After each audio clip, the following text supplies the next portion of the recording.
Kapı açılır. Papatya içeri girer. Omuzlarına kadar uzanan kısa saçları ve bal rengi gözleriyle salona sessiz bir ışık düşürür. Gözleri sanığın gözleriyle buluşur. Yalnızca bir an. Ama o an yılların sessizliğini anlatır. Papatya çekingen adımlarla kürsüye yürür, ellerini kenetler, sessizce hakime bakar. Sanık yutkunur, gözyaşlarını tutmaya çalışır. Ellerinde bir titreme, gözlerinde yenik bir direnç vardır. Oğuz Atay elini omzuna koyar. Arkasındaki dostlarını işaret eder. Sanık kendisini savunan kalabalığa gülümser. Bakışları en son Nilgün Marmara'yla buluşur. Nilgün dolu gözleriyle gülümser. Sadece başıyla "Yapabilirsin" der. Sanık derin bir nefes alır, dikleşir, bakışları sertleşir. Artık hazırdır. Tanıklık etmeyi kabul ettiğiniz için teşekkür ederiz. Sizi dinliyoruz Papatya Hanım. Ben aşkı onun gözlerinde buldum Sayın Hakim. O bakışlarda dünyadaki herkesten farklı bir sessizlik vardı. Bir insanın sadece gözleriyle evin olabileceğini sandım. Ama sevmek yetmiyor. Ne geçmişinden kaçabildi, ne de geçmişin ona bıraktığı yaralardan. Ben onun yaralarını sarmaya çalıştım. Ama o kanamayı alışkanlık sanmıştı. Her denememde biraz daha eksildim. Bir gün fark ettim. Artık ben onun ışığı değil, gölgesiydim. Beni yalnız bıraktı. Ama en çok kendinden uzaklaştı. Ailem, dostlarım, hepsi git dedi. Ama ben inanmak istedim bir insanın sevilince değişebileceğine. Ama olmadı. O benim inancımı da tüketti. Benim renklerimi, gülüşümü, umudumu emdi. Ve ben bir gün uyandım. Hiçliğin içinde onun sesini ararken buldum kendimi. Mahkemeniz onu değiştirebilir mi bilmiyorum. Ama dilerim siz başarırsınız. Çünkü ben beceremedim. Papatya'nın sözleri salonda yankılanırken sanığın gözlerinden yaşlar süzülür. Başını eğer, sessizce ağlar. Hiç kimse nefesini tutmaya cesaret edemez. Oğuz Atay'ın bakışları hüzünle doludur. Salondaki herkes aynı acıyı paylaşır. Papatya'nın sözleri yalnız sanığı değil, oradaki herkesi kalbinden vurmuştur. Savcı keyifli bir sinsi tebessümle onu izlerken hakimin gözleri nemlenir. Ve tam o anda sessizliği Nazım Hikmet'in sesi yırtar. Öylesine ciddiye alacaksın ki yaşamayı, 70'inde bile mesela. Zeytin dikeceksin. Hem de öyle çocuklara filan kalır diye değil ha. Ölmekten korktuğun halde. Ölüme inanmadığın için. Savcı öfkeyle ayağa kalkar, sesini yükseltir. Bu da neyin nesi? Saçmalık bu. Bu, Papatya'nın sana doğum gününde hediye ettiği küçük bir zeytin fidanının notudur. Sanık o günü hiç unutmadı. Ve ben Papatya Hanım'a o gün için teşekkür edememiştim. Şimdi etmeliyim. Nazım'ın sözleri salonda yankılanırken Turgut Uyar gülümser. Nazım'a bakışında hem dostluk hem gurur vardır. Yavaşça ayağa kalkar. İkimiz birden sevinebiliriz. Göğe bakalım.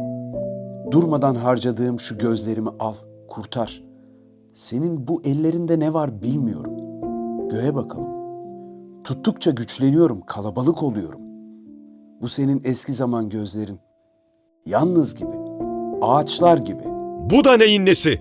Delirdiniz mi siz? Bu da sayın savcım, sanığın Papatya'nın ellerini tutarak ve gözlerinin içine bakarak ona okuduğu ilk şiirdir. Bu onuru bana yaşattıkları için ikisine de teşekkür ederim. Turgut Uyar yerine oturur. Papatya'nın yanağından bir damla yaş süzülür. Başını eğer. Suçluluk hissi yüzüne yansır. Sanık uzaklara dalar. Gözlerinde geçmişin yankısı vardır. Tam o anda savcının sesi yeniden yükselir. Bu kadar maskaralık yeter. Sayın Hakim, sanığa yöneltilen suçlamaları kabul edip etmediğini soralım artık. Hakim derin bir nefes alır. Sesi yorgun ama otoriterdir. Sanığa soruldu. Şartları? Tam o anda sanık araya girer. Şartları ve suçlamaları reddediyorum Sayın Hakim. Söyleyecek başka bir şeyim yoktur. Hakim kısa bir sessizlikten sonra tok bir sesle konuşur. Reddedildi. Sanığın vekili Oğuz Atay'a savunma hakkı tanınmıştır. Savunmanızı sununuz. Salondaki herkes dona kalmıştır. Savcı şaşkın, seyirciler nefesini tutmuş. Sanık hüzünle hakime gülümser. Hakim de aynı sessizlikte karşılık verir. Tam o anda savcı yeniden öne atılır. Bu mümkün değil hakim bey. Böyle bir karar almaya hakkınız yok. Bir anda o tanıdık ses. Telefonun tiz zili salonda yankılanır. Hakim öfkeyle ayağa kalkar, telefonu eline alır ve bütün gücüyle yere fırlatır. Salonda bir anda alkış tufanı kopar. Islıklar, çığlıklar, kahkahalar birbirine karışır. Hakimin çatık kaşları savcıya döner. Kalabalık yavaşça susar. Sadece hakimin sesi duyulur. Bu benim mahkemem. Bir daha sakın bana ne yapacağımı söyleme. Savcı korku dolu bakışlarla sessizce yerine oturur. Salonda sessizlik hakimdir. Oğuz Atay sanığa doğru eğilir. Alçak sesle konuşur. Bunu yapmayacağına emin misin? Bir daha böyle bir fırsat gelmeyebilir. Biz, yani arkamda duran şu insanlar, anlaşılmayacağımızı bile bile konuştuk. Çünkü susmak, kendi mezar taşını dikmektir bazen. Senin neden sustuğunu biliyorum. Anlaşılmamaktan korktun. Ama insan bazen anlaşılmasa da konuşmalı. Yoksa kelimeler kendini unutuyor. Konuş. Bizi değil, kendini kurtarmak için konuş. Biz buradayız ve bu kez seni dinleyeceğiz. Sanık minnetle gülümser. Oğuz Atay'a ve arkasında duran o kalabalığa bakar. Hepsinin gözlerinde aynı inanç, aynı umut vardır. O an yalnız olmadığını anlar. Korkusu yerini sükunete bırakır. Birden ayağa kalkar ve salondaki sessizliği delen o ilk cümleyi söyler. Sayın Hakim, susmanın ağırlığını doğduğum şehirden kaçarak, sevdiklerime sırtımı dönerek, kendimi yalnızlığa mahkum ederek taşımaya çalıştım. Ama sustukça hafiflemedim. Aksine daha da ağırlaştım. Unutamadıklarımın esiri, hayallerimin kölesi oldum. Arafta yaşamaya alıştım. Umudumu gölgesine sığınmam gereken yaşta kaybettim. Sonra papatya girdi hayatıma. Kendi kültürlerinden bir kelimeyle seslendi bana. Fi amal, yani umut var. O ismi bana verdiği gün ilk kez birinin gözlerinde gerçekten var olduğumu hissettim. O isimle yaşamak hayatımın en güzel dönemiydi. Kalbimin kanıyla götüreceğim ben o günleri ebediyete. Konuşarak anlaşılmamak, konuşmadan anlaşılmamaktan çok daha derin bir acıymış. Benim papatyaya yaptığım en büyük haksızlık, susarak anlaşılabileceğime inanmamdı. Sandım ki sessizliğimdeki fırtınayı duyacak, kelimelerim olmadan da beni anlayacaktı.